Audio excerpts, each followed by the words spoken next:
I think that culture at large would be so much healthier around this topic if we just had an accurate view of what God's design for sex and sexuality actually was. I think even the church has misunderstood, and out of fear and control, tried to, like you said, just shame sex and sexuality rather than celebrate it.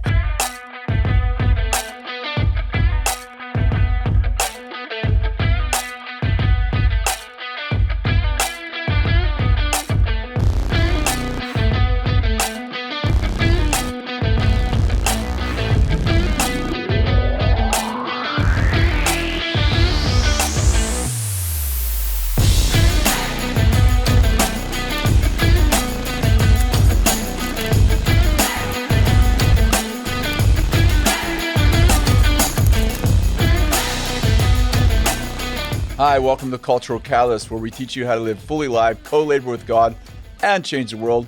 And I'm your host, Kris Vallotton.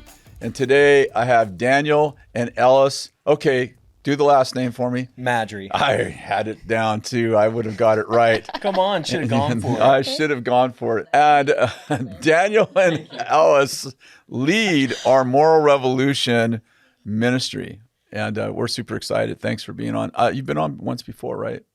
We did one of your live Q&As. That's why. It was electric. It was a lot of fun. You really That's shone what, bright. it was by popular demand that we're having you back right there. Super electric right there. We're honored to be here. I'm honored. Seriously, I'm honored to have you here and honored to have you leading our Moral Revolution ministry. It's pretty exciting. So for you, and I don't actually fully remember your story, although I did a long interview with you guys. So what is your story? Let's talk a little bit about Moral Revolution, sexuality. Like, what's your story? What's your what a loaded question. Why are you leading a sex ministry? Yeah, you either have a lot of experience or you don't have any. Way to just wade into the deep end right out the gate. It's the first question that we put together for y'all. Come on. I love it. Well, actually, it's a really unique story, which is one of the reasons why it was so easy for us, if we can use that word, to pick up our lives in Austin, Texas and move here. It starts with Elles. She was really the beginning of this. So, babe, why don't you tell the story? Yeah, so Daniel and I were... Please. Let me just set you up to tell the story. Exactly. Thank you, baby. Daniel and I last year, it was actually last summer, so not even quite a year ago, we were on our way to a student conference in Birmingham, Alabama. And we're in the student ministry world. We run a company that resources youth pastors, and that's our lane. We were running in it, running hard. Lanes, well, you know nothing about sex then if you're in the youth pastor lane for sure. Well, yeah. That's a joke, we had of written course. curriculum about it, but But we were very much not in the Moral Revolution lane at the time. And I was listening to a podcast, and over a few months, I had really felt God stirring my heart towards some of the issues of sexuality that we're seeing come up in America. Daniel and I have been married for not even 2.5 years yet. Right. And we don't have kids, but we're starting to have conversations like, when should we have kids, and what would it look like to raise kids in today's culture? Yeah. And the more we're having these conversations, the more unrest I feel within myself about the current state of sexuality in America and in the world at large. You want me to pick up the conversation? Please do. So we're in the car, right? We're driving to this conference. This is how the story should have been told. Oh, God. Elles, let's tell it the right way. Elles rips off her headphones. All but slams. I'm glad you said headphones because I didn't know where you were going with this conversation about sexuality. All but slams them into the floorboard. And she said, I am not okay with the current state of sexuality in America. This is the way you should have told that story. You're right. I'm like, right. You do your swerve, you try to stay composed, and I'm like, yeah, me neither. Yeah, I'm not okay with that. And so she's like, what's happening with transgenderism and cultural homosexuality and the pornography epidemic. And she just goes on and on and on. And this is very out of character for her. She's not typically one to just go off on a rant. The anointing of the Lord fell upon you, sister. That's what it felt like. And it burned the side of my leg, which is why I wear shorts here on out. And so I said, babe, I was like, you sound pretty passionate about that. And she said, it's gone beyond passion. She's like, I feel like it's a burden from the Lord. And she's like, I'm supposed to use my voice in this next season to speak on issues of morality, and it needs to come from a biblical perspective, not a political one. Because she keeps up with politics a lot, and she was just like setting the record. And I said, because I realized she was serious. You're in a new marriage. I put on my discernment hat. How's this going to go? And I said, wow. No, I said, I have no wisdom for you other than you should pray about this. I said, you could go to TikTok and you could probably put together a pretty good rant, but I think you should pray about it and see what God says. And, later that day, we get to the conference, we get checked in, we're on the side, we get into worship, and it feels like just a big reprieve. And now shifting gears to me, I'm having this moment with God in worship, and I sit down, which, very uncommon until now. Until now I go to Bethel. Now I have to sit down because my legs are tired. Bro, you need to get your legs. You need to get some exercise going there. Just joined a gym. Okay, so we're working on it. There we go. You're like, why did you sign up? So I was this like, is going to be a Bethel worship service? This will be the before shot. We'll bring you on in 6 months and have the tell after us about shot. those sculpted thighs you have. Yeah, exactly. Yeah. Continuing. So I sit down in worship, and this thought comes to my mind. We're just, we talked about, should we give the unedited version of what actually happened that day? And she's like, you know what? I think we should. This is our story. I don't think you haven't heard this part of it, Kris. I don't think so either. No. So I sat down in worship. I haven't heard this story told by him like this. well, they ripped the headset off and his legs were burning. No, I'm joking. I sit down in worship and I said, Lord, I would love to meet Kris Vallotton. I said, he has meant so much to me in my spiritual walk. And I don't know how I could just thank him enough for just the way he's shaped me through resources. Obviously, we have no relationship. We've never met. And I said, God, I don't know how that would ever happen. We're not connected. For clarity, you were not at this conference. No, exactly. This isn't even a Bethel. Like Bethel worship wasn't even there. Like Jen Johnson wasn't even there, and she's everywhere. Wow. Yes. It was a thought. But I just think that it's almost like people think that God having boundaries is for control. And the reality is God puts boundaries in place to protect. Right. Like there are boundaries at our house. You know, our house has walls. It has a roof. It has, you know what I mean? And I've never laid in bed at night and thought, man, I wish these walls weren't here. Really holding me back from living my best life. Right. Like these walls keep things that are inside protected and safe. And it keeps dangers that are lurking outside. It keeps those out. Yet we would be looking at the boundaries that God has and say, you're trying to control, you're trying to, and I just think, man, what culture needs is an accurate view of how and why created sex and how great it is when it's within his design. I think culture has also reduced sex down to pleasure. Yeah. And if sex is strictly pleasure, then go get more of it. You know what? Exercise has an element of pleasure. Eating has an element of pleasure. Sex obviously has an element of pleasure. Okay, well, eating and exercise are great within their proper place, and so is sex. But if it's just for pleasure, then it begins to break down. And so because souls are involved. And so you can look at the pleasureful side of sex, but then you start to think about all of the people whose hearts have literally been ripped in half, and those who have been on the brink of suicide because the one they gave themselves to left them because they were no longer interested. And I think if culture understood the bonding power and the unity side of, and the two becoming one, I think they would be a lot more careful approaching, sex with another person, largely even people who they barely know. Totally. It's interesting, there's a story of one of David's sons. His name is Amnon. Yeah, and he rapes Tamar, his sister. And it says that his passion for her was so, like he was so passionate. He loved her so much. He was sick over it. He was sick over it. Yeah. Then he sleeps with her in a rape. And literally right after the act of sex, he can't stand her. And his hatred for her was as great as his passion for her. Right. And he literally throws her out of the house. And it's I've read that story so many times. And then her brother Absalom tries to save the day and makes it worse. And it's a perpetual case of what happens through immorality and rape.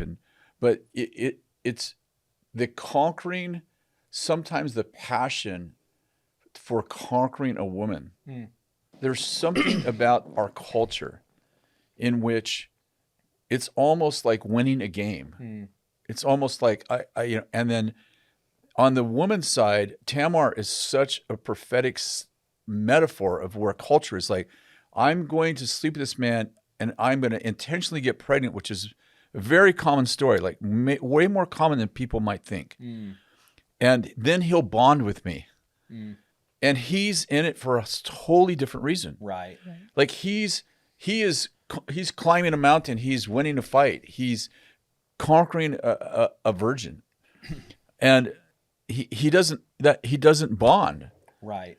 And then part of what you were talking about, we have a whole broken culture over this Amnon. Tamar is a big part of our broken culture. Right. And then we have the Absaloms who are coming in. The end of that story, of course, is he kills his brother Amnon because his father David will not bring justice to any of the situation. And this is our culture. Like instead of bringing justice, instead of bringing protection like David should have brought to Tamar and correction to Amnon, he relegates himself to passiveness, and it creates a culture of violence through Absalom, whose name means my God is peace. Right. And like this dynamic is actually at work in our culture. Yeah. All of those four dynamics are at work in our culture. Right. And it's actually demonic. And Absalom actually ends up dying. David, he kills Amnon. David's men end up killing Absalom. Right.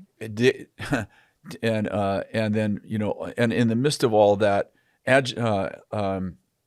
Absalom, when his sister comes to live with him, and he has another daughter, his wife gives birth to a daughter, and he names her Tamar. And the injustice is growing. Like it's a gaining, cycle. It's gaining a cycle. It's getting stronger. Like injustice just gave birth to more injustice, and the outside of that is that you've got passive people who do nothing, who should be kings, who should do something.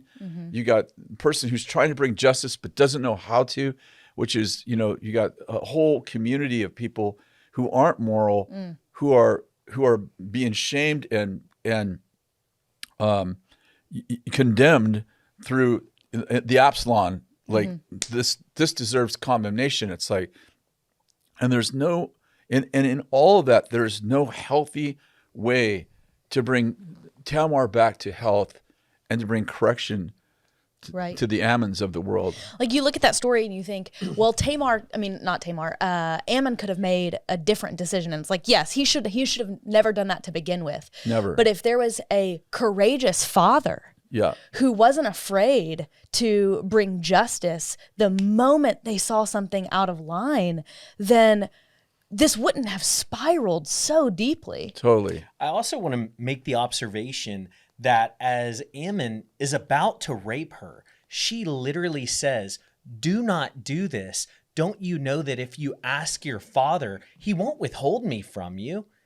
And I think that's that right there, the thing where good fathers know how to give good gifts. Every good and perfect thing comes from the Lord. He who finds a wife finds a good thing. Yeah. She literally gave him the key to avoid his own murder, her rape, David's passivity, and Absalom's, justice. Exactly. Yeah. And yet Amnon, all because he was unwilling to go to his father. And so when it comes to... But he didn't have a right view of his father. Obviously, he didn't believe that his father had good gifts to give him. Yeah, she's like, my father would allow you to marry me. Why would you steal something that you could actually be given for free? Right. And the whole thing, I mean, this isn't the only dynamic happening in culture. I've never actually taught on this publicly, but this is these 4 dimensions are at work in our culture. Truly. You've got the people trying to bring justice, but they end up creating a worse culture. Yeah. Chaos. You got the person giving birth to another Tamar, naming them after the injustice. So it's injustice giving birth to injustice. You get Amnon, who doesn't control his sex drive and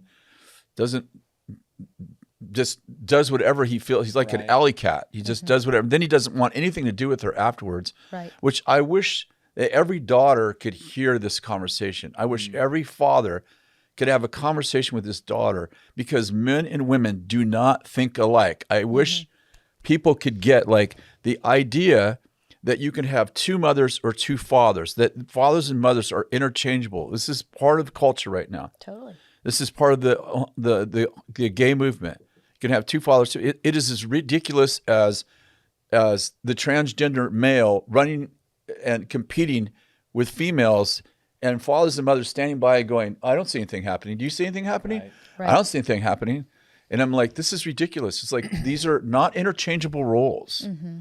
And this is all the dysfunction of fathers who have, and I'm not talking about the role of males right now. I'm talking about the role of fathers. Right. Can we say fathers and mothers? Like, have not stepped in and said, whoa, wait, this is dysfunctional. Hey, whoa, this is not the way it's supposed to be. Right. So this is the mission of Moral Revolution. This is it right here. It's no small mission. It's no small mission.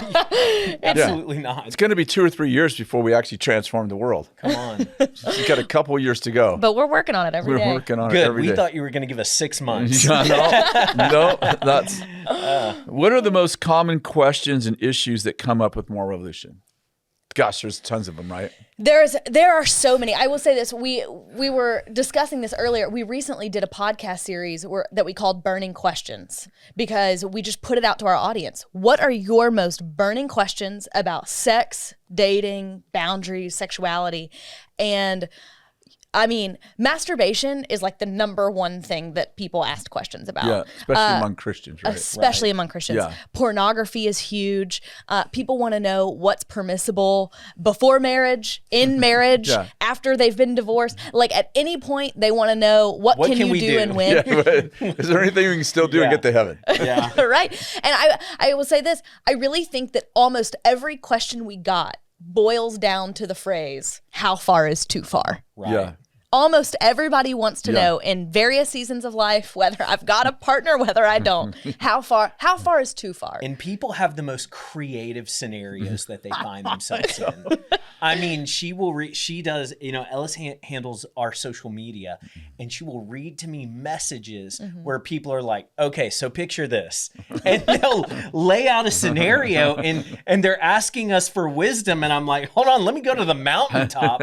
I don't know what to tell this person. Yep. Because they've got themselves in a whole situation here. Yeah. A pickle, if you will. But one of the things that we have noticed is a lot of it does come down to just boundaries, whether it's boundaries with myself, boundaries with other people, boundaries within a relationship, before, after, during, and all this stuff. And I think part of the fallacy of that is that, once again, we're reducing a relationship with God and intimacy with Him and His Word for a set of rules. And this is the nature of man. This is what we do. Yeah. Give me the rules. Let me know the play, and I'll run the play.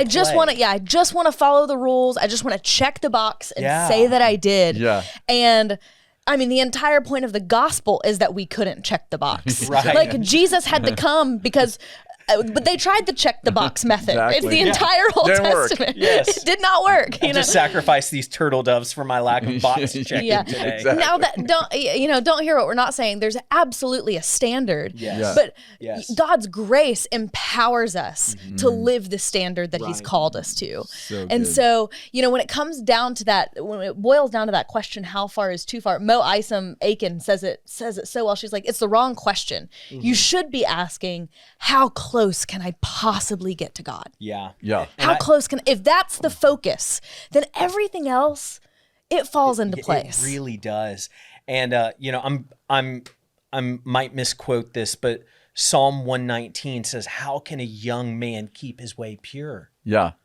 And it's by Living according to the word. living according. It's the second part. I was like, man, the question, got it. Burning question. You look over it now, so you're like, But it's- and the answer to that was what? I don't remember. Yeah, it's literally by living according to the word. Yeah. Okay. Well, whenever we develop that rich relationship with God, Yeah. where his word is more than just a bunch of letters or theology studies or anything like that, but it becomes a life-giving guide to our soul and nourishment to our spirit, then all of a sudden, purity becomes a little more attainable. Yeah. You know what I mean? It's difficult. What you're saved, you're unsaved, wherever you come from, purity is very difficult, but it is not unobtainable. How do we do it? By staying close to the word, living according to his word. Yeah. It's really good. What are some of the most impactful discussions you've had? It's kind of probably around almost the same question, but. Yeah. We had this guy named Jay Vallotton on the podcast. Oh, no. Yeah, he crushed it. Yeah, he's a crusher right there. He talked about anxiety in relationships. I feel like a lot of the reason why people don't get into a relationship is because they feel anxious for a number of reasons. Yeah. In fact, he shared the story with him and Lauren, where, Lauren was like, I don't know how I'm feeling right now. I like you. This is good. But I don't know. And obviously in a way, he really defused it and tore back the veil and say, okay, well, this is exactly what it is. And you just need to consider what you're getting into and if that's what you want. And I think that This is their dating, moving towards marriage story with the man who's been divorced and has 3 little kids. Yeah. That makes things complicated. Exactly. That can bring anxiety to her in the dating process.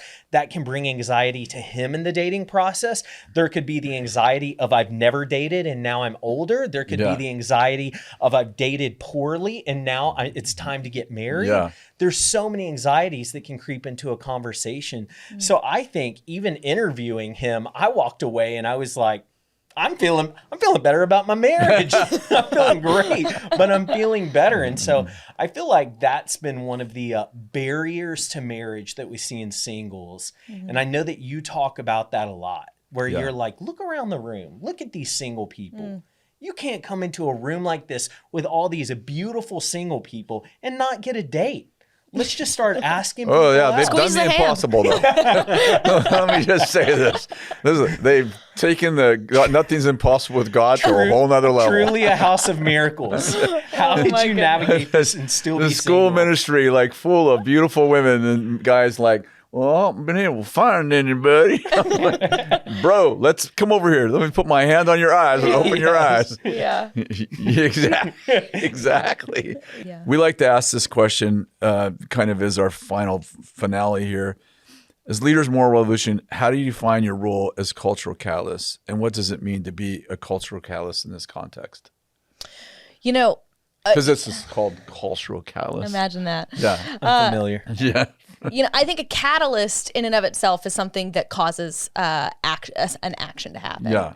And I can't think culturally of anything that inspires more action than courage. Yeah. Courage is contagious. Yeah. And, it's funny, the conversations we've been having on the podcast, there's, clips that go out on social media and we're out here talking about everything you can imagine. And, and we're relatively new to the job. So we're still getting texts from friends who are like, I'm so glad that's you having that conversation and not me, so we're getting texts like that.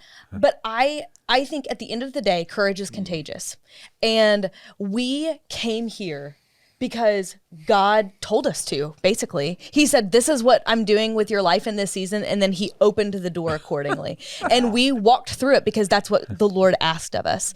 And so my hope is that people would hear the conversations that we are willing to have in a studio, on a microphone, on social media, whenever you're seeing this clip, and go, if they can stand for what God says is right and good and pure and holy, then I can stand for that in my life too. I can stand for that in my relationships. I can live that way in my marriage. I can raise my kids to know what is, what God's plan is for sex and sexuality. And so I think courage would be the number one catalyst in this conversation. But it's going to take people to stand up and say, like you said, David was passive in the story of Tamar and Amnon. It's going to take some people to say, I refuse to be passive. I will speak out on issues like this. She's got me hype right now. Like I'm about to just, let's go. If there was a table in front of you, you'd flip it. Flip it up. Flip the table over. Well, thank you for being here, guests on the show. And also, we can get in touch with you through morerevolution.com, right? Correct. That's correct. And then we're on Instagram? We are. What else are we on? We're on Instagram. We're on YouTube. YouTube. We're doing a ton on YouTube. Right. And we are on X, and we're working on the TikTok. And working on TikTok. I don't know. The TikTok's going to still be here. That's what we're debating every day. This is a sinking ship. Thank you so much for being on. And thank you so much for listening. Just check out all the resources. If you have children, we've got great stuff for kids. If you're married, we've got great stuff for marriages. Teaching your kids about sexuality. People ask me about that all the time. All kinds of resources for kids, for young people, for teenagers, for 20-year-olds, dating stuff, how to date well, and what to do if I've fallen, how can the Lord restore my virginity, which He can. All of this is part of More Revolution.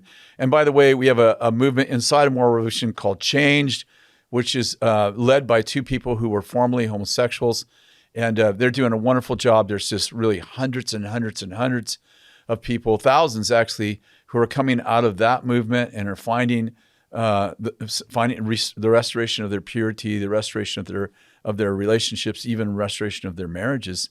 And so I just want to encourage you. Like, this is it's a new day. The day is dawning, and there is just tons of resources to help you with whatever situation that you're in. God bless you. See you next week.